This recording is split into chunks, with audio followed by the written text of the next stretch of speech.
start today's webinar and introduce everyone today. So we're going to be talking on what are the best KPIs for your contact center. And we've had a number of webinars in the past on KPIs. I think Keith's presentation will bring a very different spin on what is traditionally seen as KPIs in the contact center. So first of all, I'd like to introduce to you our panelists and our team here. So first of all, I'd like to introduce Keith Gate. Keith was in one of our recent polls in the past in the top 10 of best respected people in the contact center world. I think, Keith, one of your claim to fame was that you were the Chief Operations Officer of NHS Direct in the early days, when it delivered a very good service, and I've certainly used that before in the past. And more recently, you've switched across to consultancy, helping healthcare organisations with performance improvement. That's right. So working with any healthcare organisation that has a contact centre, if we can improve service and performance and efficiency, then that leads to better outcomes for patients as well.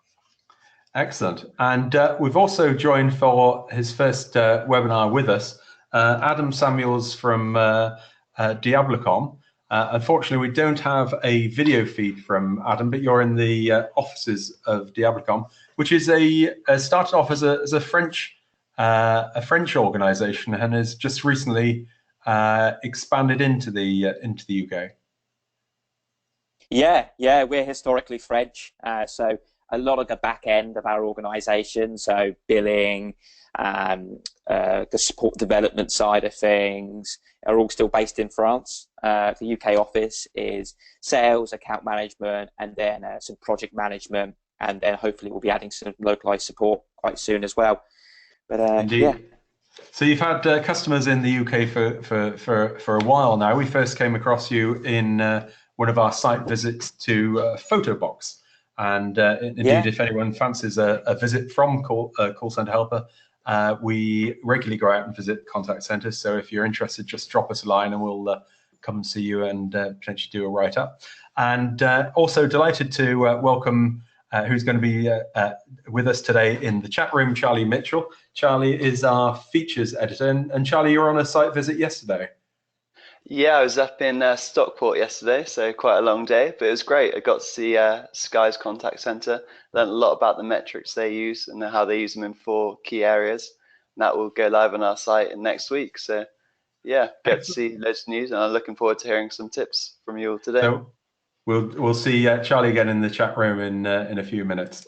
Right, if you want to watch a replay, you can do that later on this afternoon, callcenterhelper.com/recorded webinars. There's a conversation going on currently in the chat room. That's at callcenterhelper.com/chat. It's very, there's the link to get into. Once you log in, you put in your first name, last name, and email, and it's in a separate window, so it's quite useful to have the chat room on one side of the screen and the webinar slides on the other in separate windows. So most these days, screens are big enough to see that. And when you're logged in, there's a couple of advantages. You can get hold of a copy of the webinar slides. That's on this link here, download webinar slides. And also in this section, you can put in your tips or your questions. And we do have a bottle of champagne. It's a rather nice one here. It's a limited edition bottle of champagne, which will be shipping off at the end of the webinar. Or if you prefer a box of chocolates or an Amazon gift voucher, we can do that. So if in the chat room you just like to put in here #tip or #question, so we can identify the two. And we're having a discussion, which is what is your most useful KPI in the contact center? We've had a few answers in it already. Service level, customer satisfaction, call abandon rate, and first contact resolution have all been discussed so far, so we'll come back to that in a short while. And I want to kick off with a poll, which is in the main webinar part, which is, do you provide real-time KPIs to agents or advisors today? So the answers are yes, we have this today. Yes, but we want to remove it. No, but we're looking at this soon. or no, we don't see the value in this. So if you'd just like to vote on which option you would like on that. Adam, which one do you think is likely to come out most popular on this poll?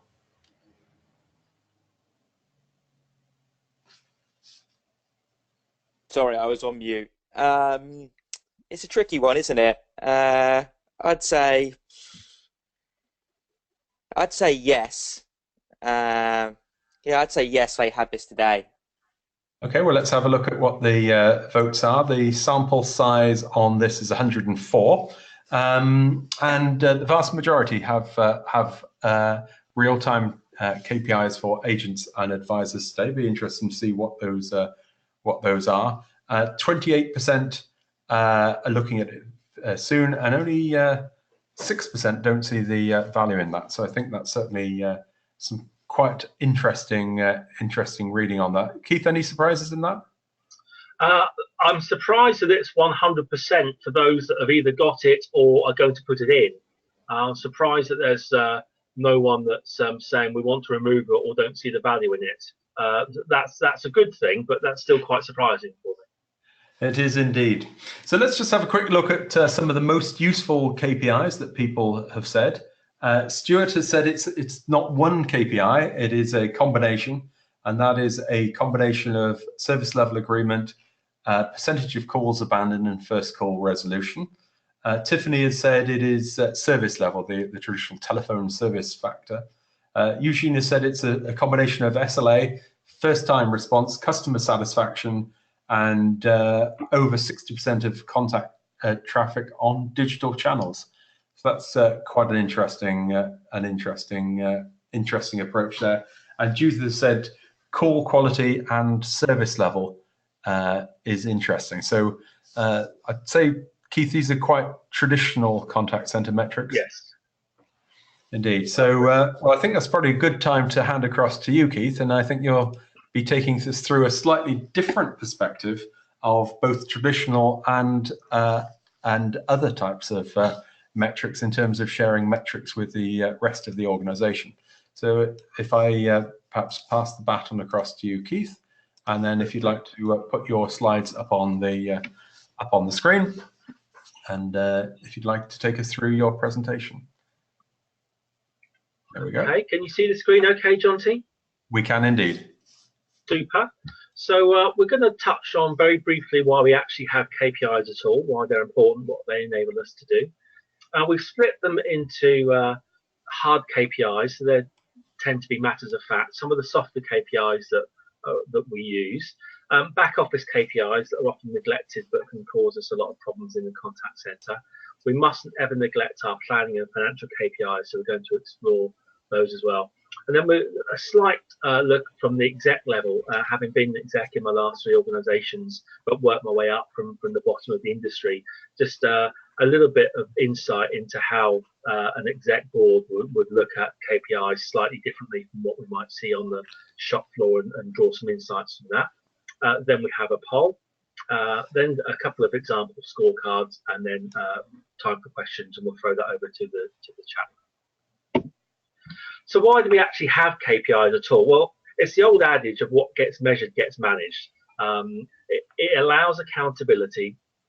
It allows an organization or a team or an individual to drive their performance, but particularly it highlights deficiencies. It gives us an insight into where we're not performing, and it should give us an early insight into that so that we can take corrective action before something goes wrong.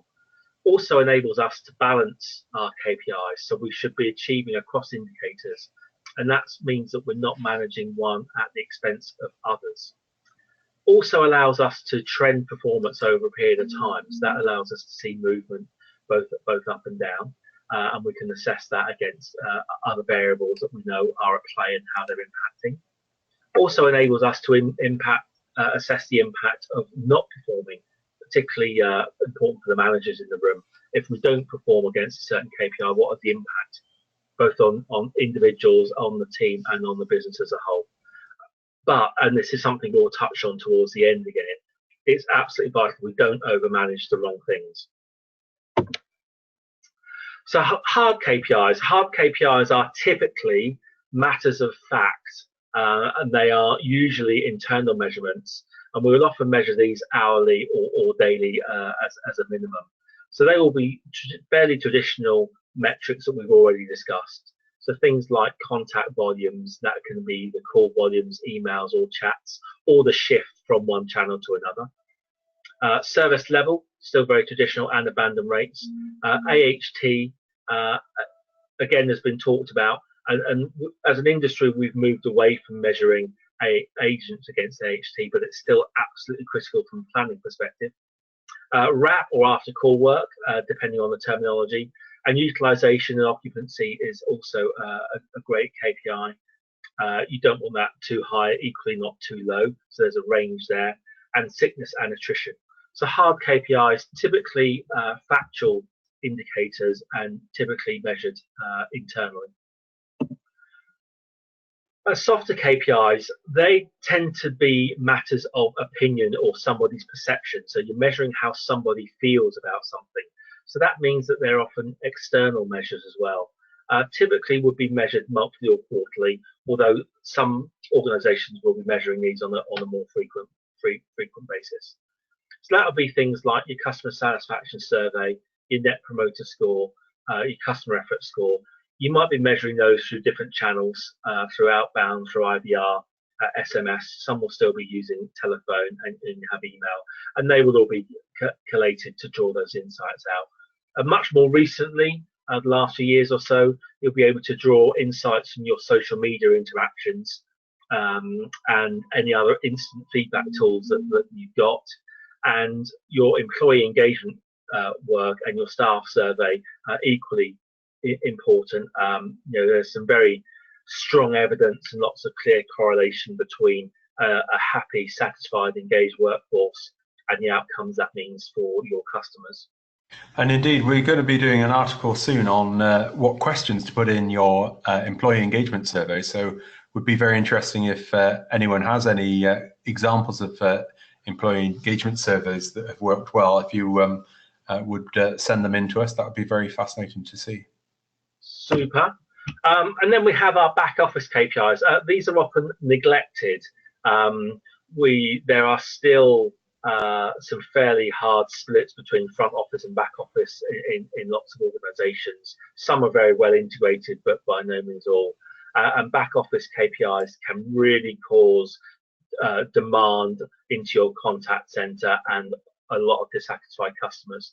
So things that can go wrong, and back office KPIs to keep an eye on. Just a flavor, just an example, things like service follow-ups, or maybe there are technical failures or engineer visits that have gone wrong, dispatch, failed deliveries, non-provisioning of service or delayed call-outs.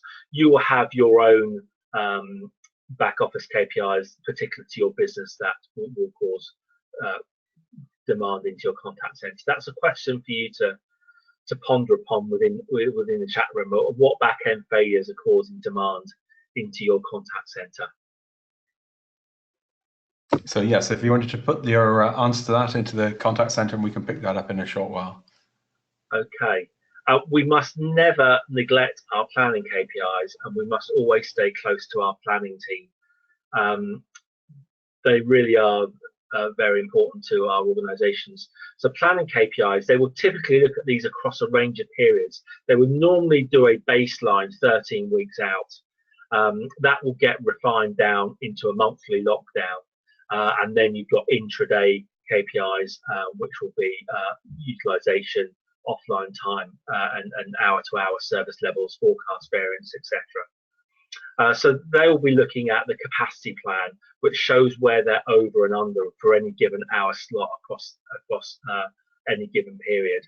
That will advise them where they need to adjust their roster up or down, use overtime, use an outsourced provider, or any other overflow methods that you've got, or use of agency staff. Roster fit percentage, sometimes referred to as schedule efficiency. That's a mathematical calculation that planners use, particularly used in much bigger contact centres, sort of 500 seats and above. That gives them an indication of how efficient their roster actually is, and you're ideally looking for that to be around 85–90% as a roster fit roster fit percentage. Anything lower than that would indicate that you've got inefficiencies in your roster, inefficiencies in your staffing pattern that you might want to iron out.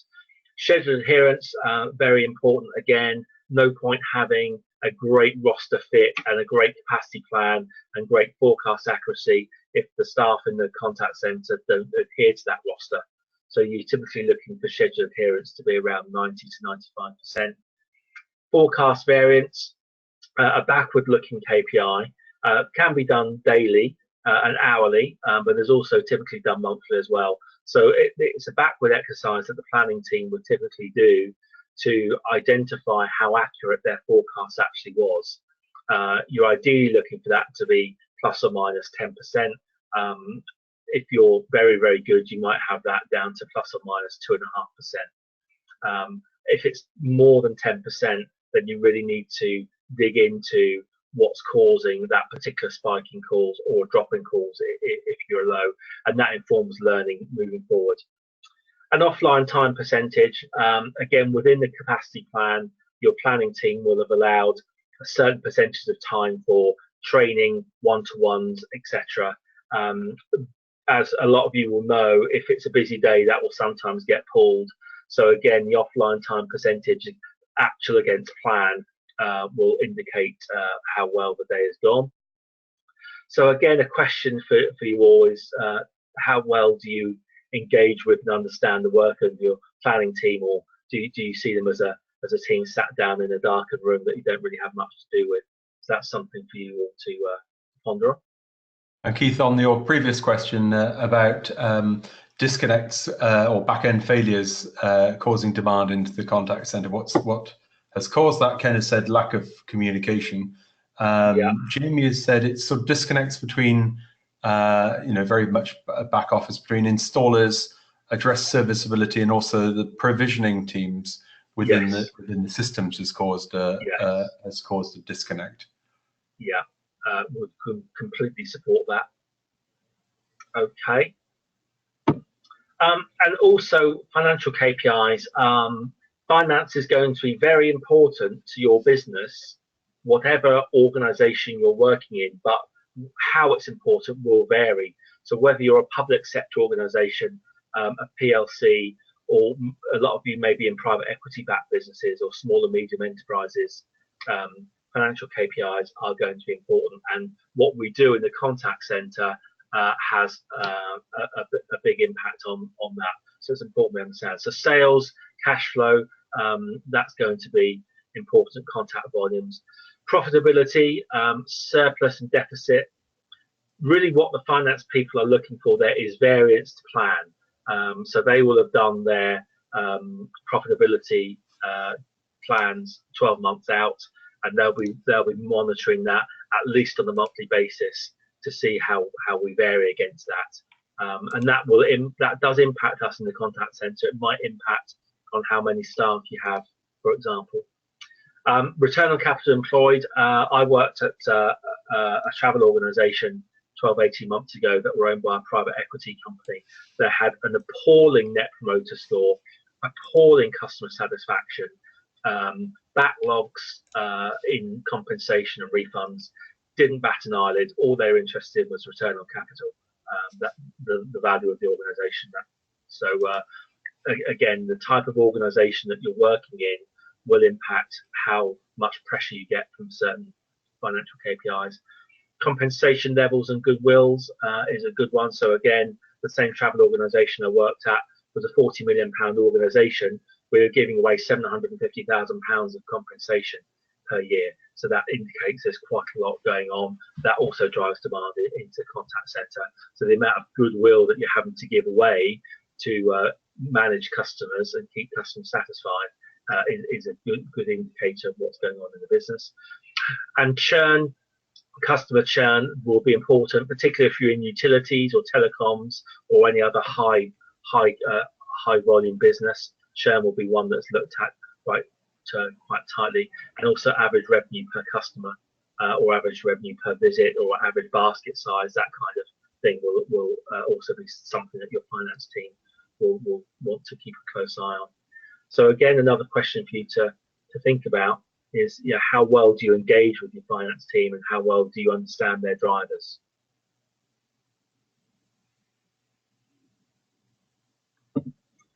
Okay, so we're going to give you a few insights from the boardroom.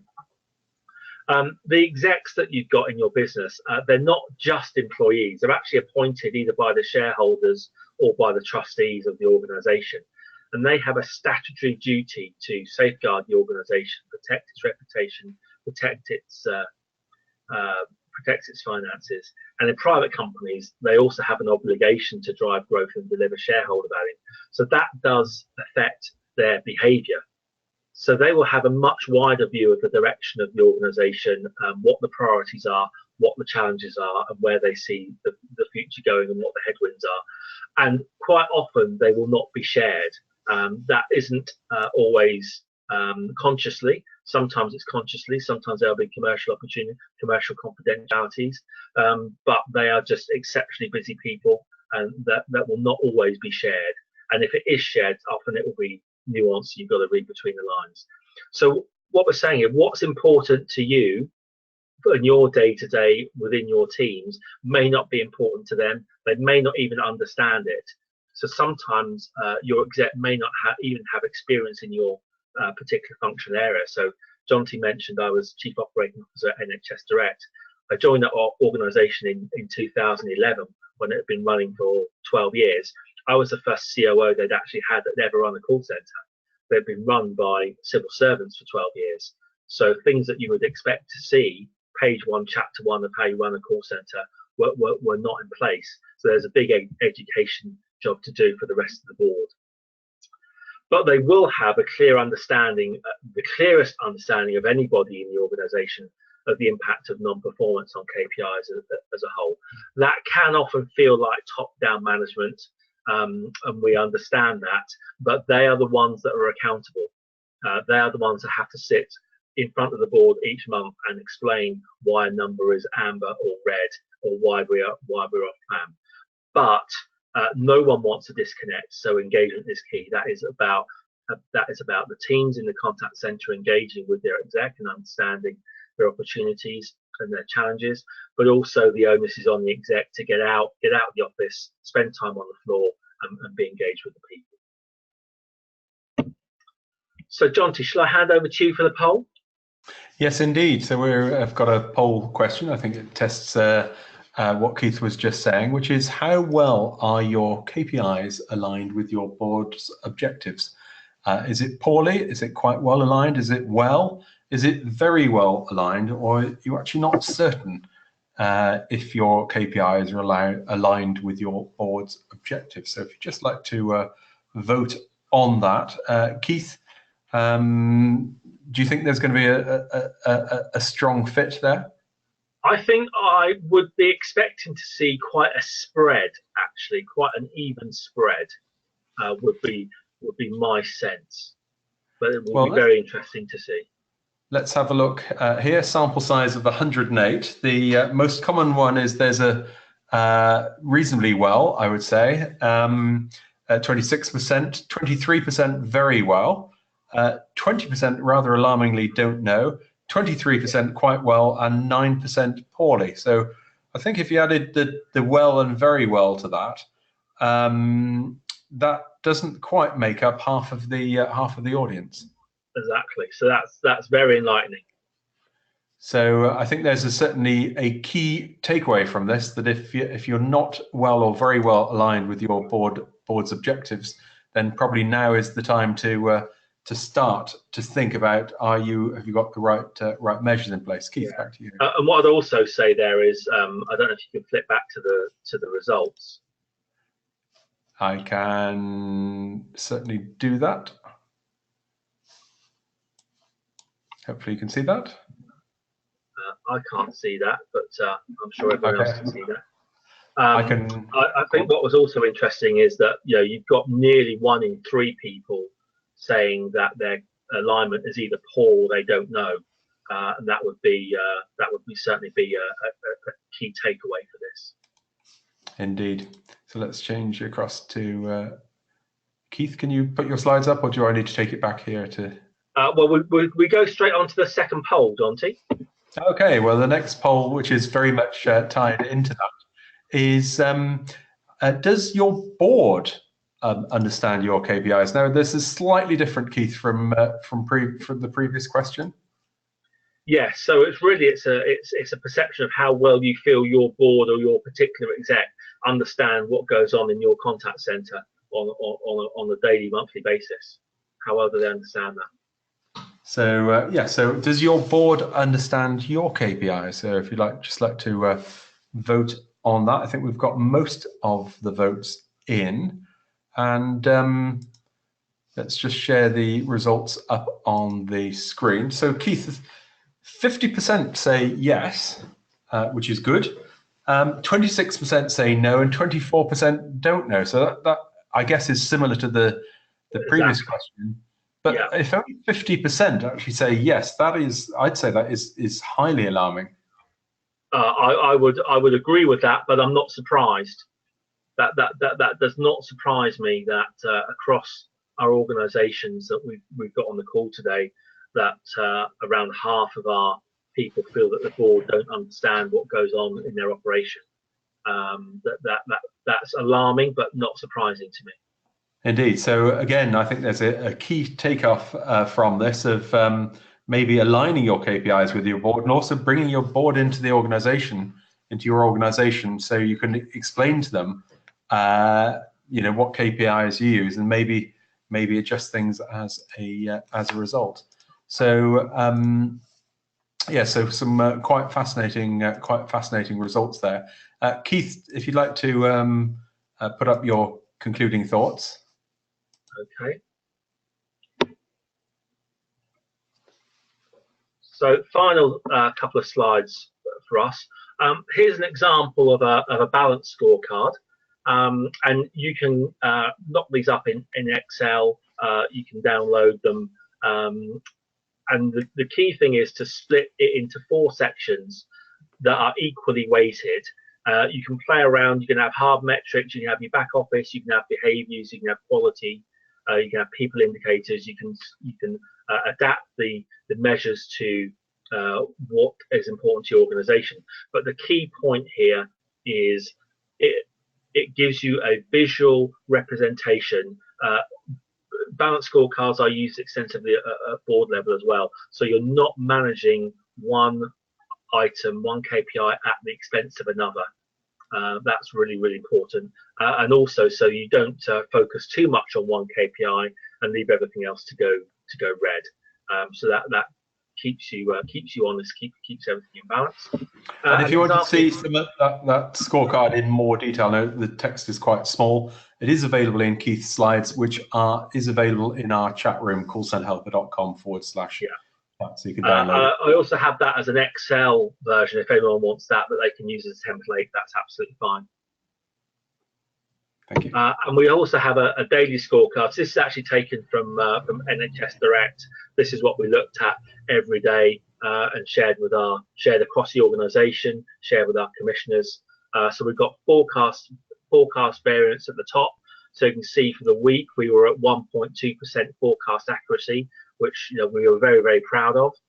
You can see our calls offered, our calls answered, our answer rate, our website visits, our online completions, and our abandon rate and our service levels. So that would be a typical daily scorecard.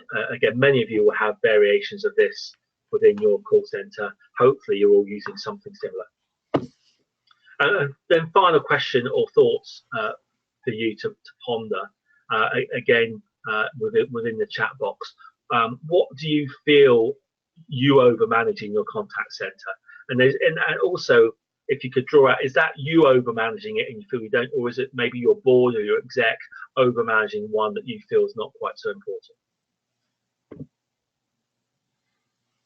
Wonderful. Well, thank you very much for that, Keith. I think some great food for thought there, and I think certainly the whole concept of aligning objectives with the board is certainly one of the key takeaways that I think we should take away from Keith's presentation. And I think if only 50% have got good alignment there, then certainly there's some room for improvement. So let's jump across now to the chat room, where we've got Charlie Mitchell, our features editor, has been looking through the chat room. Charlie, if you'd just like to put that up on the screen, and what tips and questions have come in from the audience?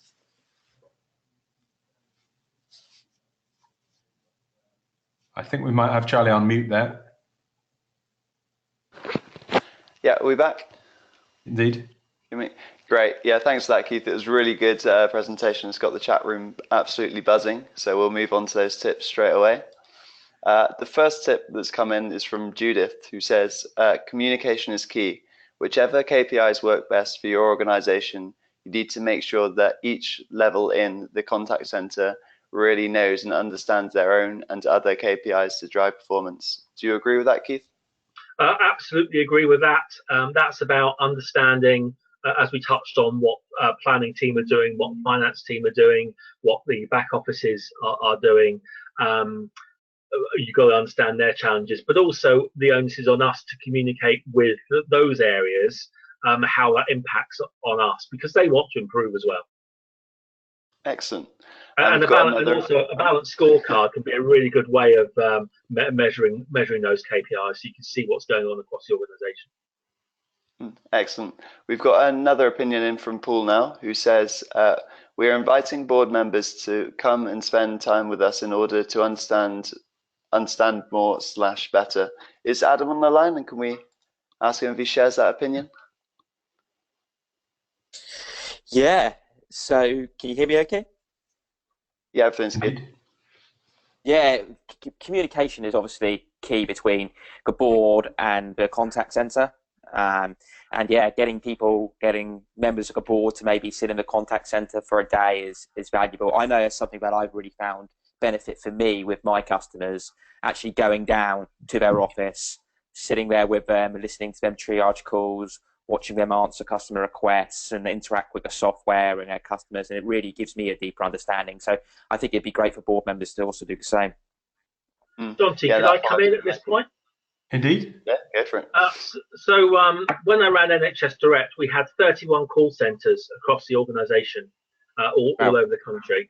I remember in 2012, for reasons I can't remember, I happened to be in the Hull area, and we had a call centre in Hull. So I went to spend a day in Hull.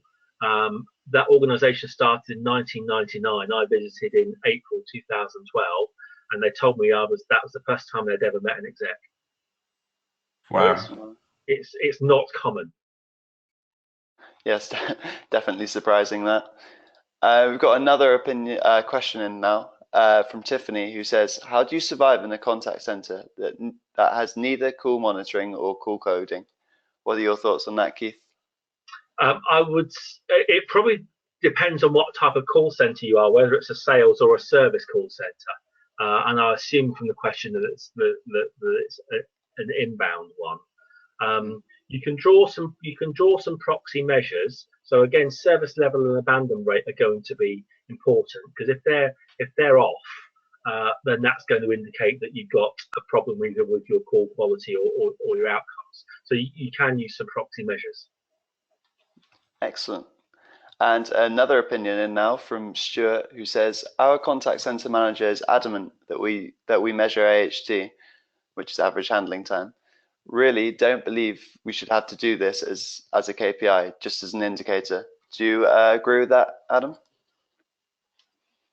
Share that opinion? I actually disagree.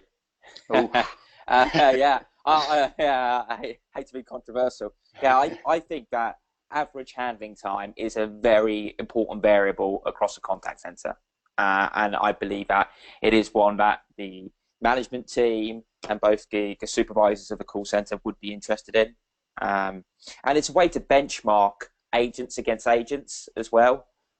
Everybody knows that sometimes you have slow people that are very slow to do wrap up, and then you have quicker people. So it's a good way to benchmark as well across the whole organisation. So yeah, I disagree, unfortunately, but everyone's entitled to their opinion. Yeah, I think can I make 2 points? Yeah, sure. Go for it. So 2 points. First of all, AHT maybe is not that important to the front line, to the advisors or the team leaders. It's absolutely critical for the planning team.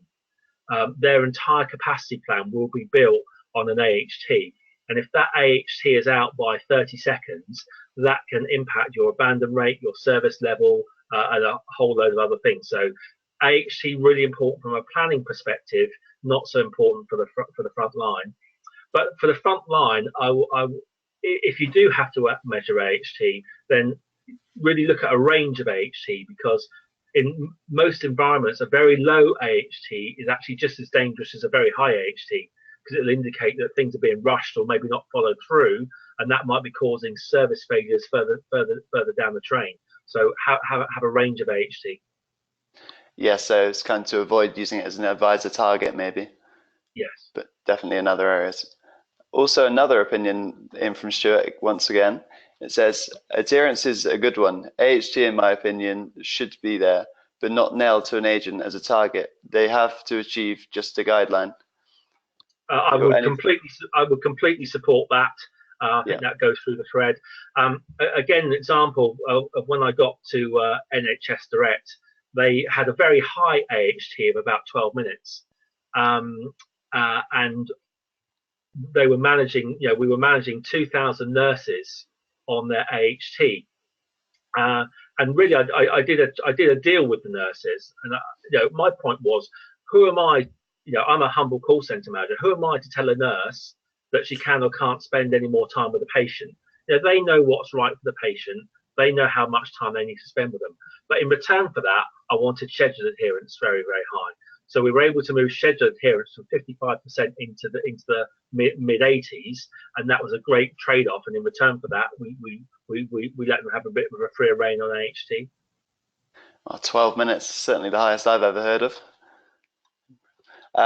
We got another opinion in now from Tony, who says again about AHT, is that AHT often drives completely wrong behaviors if it is used as a stick to beat the front line with. Do you agree with this when it comes to targeting agents, Adam? Yeah. I actually agree this time. I do. Excellent. And one final question then. Why do you think soft KPIs aren't used internally as often?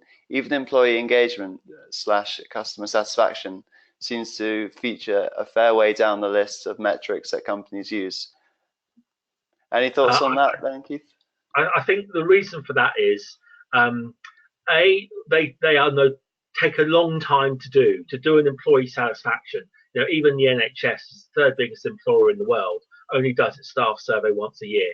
They're notoriously labour intensive to do. The other thing is, it's very difficult, particularly with customer satisfaction, to see changes in such a short period of time. So if you do them monthly or quarterly or yearly, you'll be able to see the changes. Whereas if you're doing them weekly, the changes can be so minute that you don't really see much of a change. So that would be why. And also, finally, there are still an awful lot of organisations and a lot of boards that do not see the correlation between customer satisfaction and service, and customer satisfaction and revenue.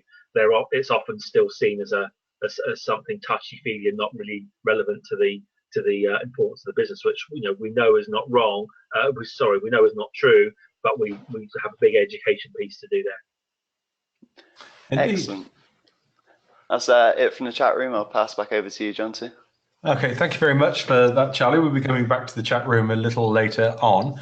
In the meantime, now is probably a good time to dive into Adam's presentation. And Adam, if you'd like to take us through your thoughts and also your recent survey into contact center KPIs. Yeah, so we're in a very good position within the market in the sense that we have around 250 clients across mainland Europe predominantly, ranging from contact centers that have 10 people all the way up to 250 or sometimes even 500 agents working away. So because we have all those people out there that are using our software. It gives us a big insight into trends and what people find important and what they don't find important. So we put together a list of the most important KPIs that our customers feel that are out there to measure. The first being is average time in queue.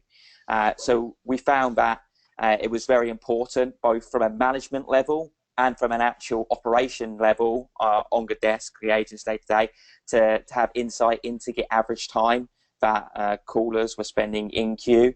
Not surprising that it was the most popular, but yeah, that was up there. The second was actually customer satisfaction. Now, as Keith already alluded to earlier, customer satisfaction is a very tricky one to measure, and also it can be sometimes deceiving. However, when we done this poll, we did find out that customer satisfaction was important across both agents. Obviously, they really care, and across the management team as well. The third was after call work time, believe it or not. I was actually surprised to see this so high up. However, it was a KPI that people voted for, that they wanted access to. I suppose with this, it allows you, again, like Keith said, to capacity plan and actually work out how many people you need to do how many things. And yeah. The fourth was revenue per successful call. I suppose this really depends on what kind of call center you're running. If you're just answering help requests, then it's one thing. But then if you're doing outbound, it's another thing. A lot of our customers are actually energy companies. It's a very strong vertical for us. So I'm sure that was one that they voted for quite extensively. The conversion rate of their agents when calling customers and trying to switch their provider, but it was very important to them. 5, I actually expected to see this a lot higher up the list, maybe first or second, was wait time.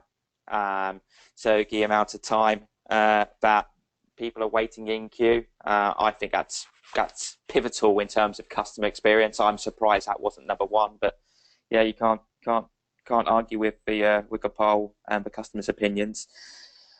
6 was number of calls, and what this was really important around, and how we phrased this was number of calls, but also on a daily, weekly, monthly, yearly basis. So then you could actually go ahead and do peak analysis and make sure that the contact center is resourced correctly. And that's actually something I'll be discussing in my next slide, around making sure that a contact center is resourced correctly at all times.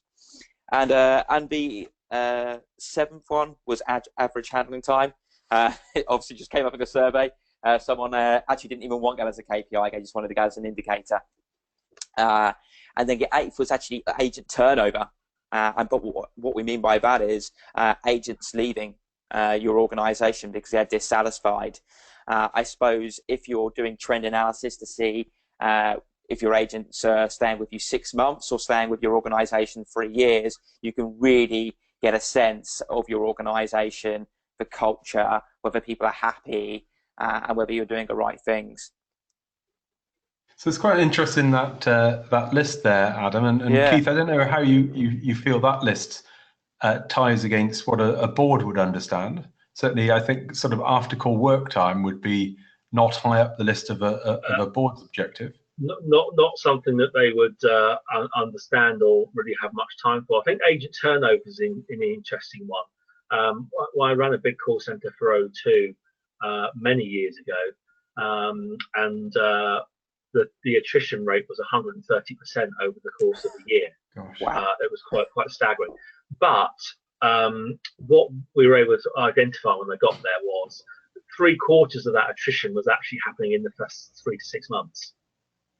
So that directs your effort. So it's important to find out where that attrition is happening. So the NHS, for example, actually at the moment, you would have read on the news, you've got an awful lot of nurses retiring, etc. In their late 50s. So whereabouts in the cycle the agent turnover is happening, you can just dig a bit deeper into that. Yeah, Yeah, no, it's very important. I will caveat that this poll and these KPIs were measured over a range of different people within the organisation. So we didn't specifically target, say, board members, or didn't specifically target supervisors. It was just done across the organisation. Anyone could participate in it, which probably gives us a good range of different KPIs that are important to different people. Excellent. Okay. So I briefly wanted to talk about two customers that we have in particular, and how they use KPIs, and also how they use it to resource plan and work out what they're going to do within their business. So the first people definitely would have heard of Paris Saint-Germain, PSG, the football team, one of the biggest football teams in France, if not the world. And they have a very unique problem. And it is very, very unique and very, very specific to their industry. And that is that they don't get any phone calls any other time. No one's really interested in calling PSG unless they release tickets to, say, a Champions League semi-final. Then all of a sudden they're inundated with 1,000 calls a day. So how do you manage for that? It's very difficult. But what we do is we take the KPI data that's driven out of our software with them, and then we can work out, okay, at a certain time in the year when these tickets go on sale, you will receive this volume of calls, and you will need the following resource to be able to plan for that. The second customer is actually Photobox, who John T mentioned, that call center helper actually visited with last year. So they have a similar scenario where it's not to that extent where they received like 99% of their calls in the space of 4 days of a year, but they do receive an extreme amount of phone calls, emails, live chat sessions around the Christmas period. And not just the Christmas period, but then coming into Q1 as well. So around Mother's Day, around Valentine's Day, they do half of their business within a 3-month window. So again, through the use of our software and the use of dashboards, we give them the ability to be able to do trend analysis based on the KPIs and work out at a management level how best they can resource it, capacity plan, and all those kind of things. With our software as well, one of the biggest benefits is that it's live actionable intelligence. So a few things that we've done with clients like Photobox and others are that we've actually created a dashboard for the board.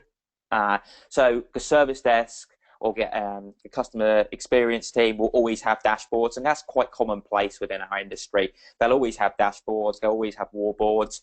But what we're flirting with at the moment is this concept of the management team having their own wall boards, so their own KPIs that are important to the management team.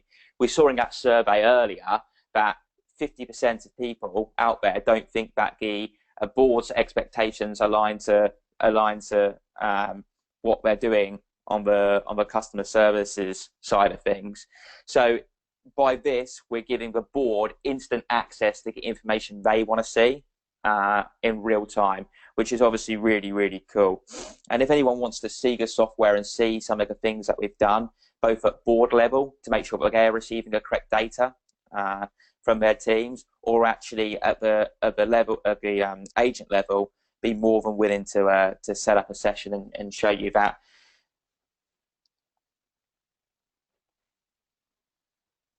Okay.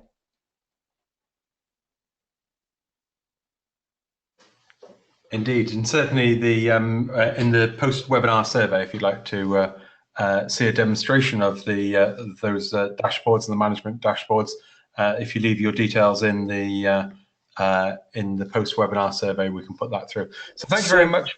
I've got a quick question for Keith. Keith, across the management team, when you were COO of NHS Direct, what tools were you using? I know you showed some of those Excels that you had earlier, but what other tools were you using to be able to get insight from a board level? Being the NHS, not renowned for its efficiency. Okay. So we had within a planning team of 57, which is probably one of the biggest planning teams in in the world. There was an MI team of about 8 people, so it was their job to do all the MI. The finance team had their own MI people, none of whose numbers actually agreed with the planning team's numbers, and that would all feed its way into a board scorecard, which would obviously get sent out each month. To be honest, at that level, really the only call center measures that the board really understood were service level and abandon rate. That was the most high profile thing. Not surprisingly, that's what we focused on, although there were lots of other KPIs. On a intraday level, one of the things that I implemented, which if you've got either a volatile contact center or a high volume contact center, I would encourage everyone to do. We did an hourly update. So calls forecast for the hour, calls received within the hour, variance to forecast, service level. So we knew every hour how we were doing, and that's 24 hours. You can get a bit obsessive about it, but it's what we do. Excellent. Well, we've got time for a few top tips and questions. Charlie, I see that the chat room has been absolutely humming. So what have you got for our presenters? Yeah, a lot more from the chat room. Go straight in with a question from Gillian, who asks, what metrics do your agents own that measure their efficiency when AHD is not a KPI that they own? What do you think about that, Keith? I would say if you're not using AHT, then really you need to be looking at schedule adherence. And also the other thing that they do own is their call quality. I think that links back quite well to your tips earlier. We've got another tip in. Quality is definitely one there. Yeah, we've got another tip in here from Chris, who says, if your after-call work time takes 25% of an agent's time, it's worth 25% of your focus to look at making it more efficient and easier for agents without also overworking or stressing the agents. Do you agree with that, Adam? Yeah, to a certain extent. I mean, you don't want to put unnecessary pressure on the agents. It's a good tip. Yep. And we've got another tip in now from Oliver, who says, try to measure the correlation between KPIs. Unhappy agents can easily make unhappy customers. So by fixing one KPI, you might actually fix more of them. Is that something you would agree with, Keith? I would absolutely agree with that. And again, that comes back to having a range of KPIs that you balance, so you're not managing one against the other, and also enables you to see the impact of managing one against the other. So you might overmanage one, will that drag others down, or if you neglect one, how will others move? So it's one of the where the really great call center managers, they understand if you move one lever here, it's going to have 3 or 4 impacts further down the track. That's really what separates a great call center manager. Really good tip, that one, I think. And an opinion in from Tony now, who says the back office often do not realize they have customers, and because they rarely interact with the end user customer, they don't feel the pain of their actions. Got another tip in now, opinion in, from Gillian, who says our KPIs are built from the top down, so they are all linked to some degree, even to the agent level. Is that an opinion that you share, Adam? Yeah, well, if you could set up an organization like that, that's great, it coming from the top down. Typically, though, what happens, though, is a new management team will come in, they'll inherit the old KPIs from the old management team, and there'll be some form of disconnect. I mean, when you're managing things on a level of, like, as Keith has, NHS Direct, with that level of volume, it's very hard to set KPIs and then have them filter down, just because the people on the board are all interested in such different things, and the board itself is just such a big entity, and they've got so much going on and so much to wrestle with.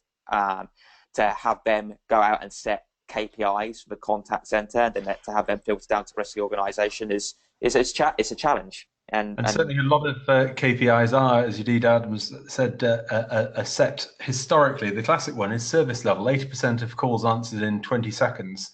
when you actually trace where this comes back from, it was a bit of research done in the 1970s, and that was just purely based on the fact that the ringtone cadence at the time was 4 seconds in the States. So it was get most calls answered within 5 rings. And since then, everyone has taken that as the sort of the golden standard of KPIs. And yet it really is just a sort of a bit like doing 10,000 steps. It's sort of become a folklore that no one's ever challenged. Yeah, I'd be interested to understand what business Gillian was involved in. Top-down KPIs typically come when you have maybe a private equity firm involved, and they have a kind of set rule book in terms of how they want things managed from a top-down approach, and then they give that to the business. But yeah, it'd be interesting to find out what business she actually works in. Yeah, so Gillian, if you're still listening, it'd be great if you could put that in the chat room so we can find out.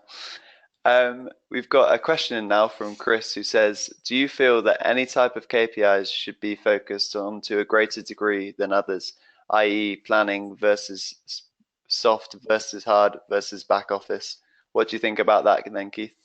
I would say it depends. You can tell I've done an MBA. It's a standard MBA answer for everything. It depends. It depends on what's important to your business, what's important to the board, what's important to the business, what are the particular drivers in that business. There's no point stressing about planning KPIs if you've got a very, very stable call demand pattern, and you haven't got much problem with attrition and sickness. So you've got to do the thinking about what's actually important to the business, what's important to the customers, what's important to drive revenue. Excellent. And one last opinion then from the chat room, and that was Gillian, who has actually answered Adam's question and says that she works in the health and dental benefits call center. Okay. Yeah. We've got time for one more question. One more then. This final question comes in from Chris again, who says there's a key takeaway mentioned of bringing the board into organizations. Isn't it the board's responsibility to make the decision on the direction they want to go and start to drive for the goals desired? That's the last question for you then, Keith. Yes, it is the board's responsibility, but that's making an assumption that they know what they're doing. So the board may well want, improved customer satisfaction, but they may not have the understanding of what it takes at the lower level to actually drive that. And it's also our responsibility to go to the board and say, okay, we can do this, but here's the impact it's going to have on several other things. So again, it's about two-way communication and understand the impact of what you're trying to do. I'd certainly agree that it's a very much of a two-way way of going about that. So that's we're reaching now, coming up to the top of the hour. So if you'd like to fill in one of our KPIs, which is our post-call survey completion rate, and if you just like in 1 or 2 words in the chat room to say what did you like best about today's webinar. Today's winning tip is, let's drum roll, is from Oliver, which is try to measure the correlation between KPIs. Unhappy agents can easily make unhappy customers, so by fixing one KPI, you actually may fix more of them, which I think is a great one. So there's a bottle of champagne or box chocolates coming across to you, Oliver. So if you leave the survey, leave the webinar, put it in the survey. If you would like a demonstration of the Diablicom solution, multi-channel solution, and also of the dashboards that Adam was talking about, if you just like to fill in the box in the post-call survey. If you want to watch a replay, that will be available from about 4 o'clock this afternoon, and we're going to be back next week, where we're looking at one particular KPI, which is how you measure customer satisfaction. So I'd just like to say thank you very much to our speakers. Thank you, Keith, for joining us today. Thank you. Been a pleasure. And thank you to Adam. Thank you. And thank you to everyone. We look forward to speaking to you all again next week. Thanks then. Bye-bye. Bye.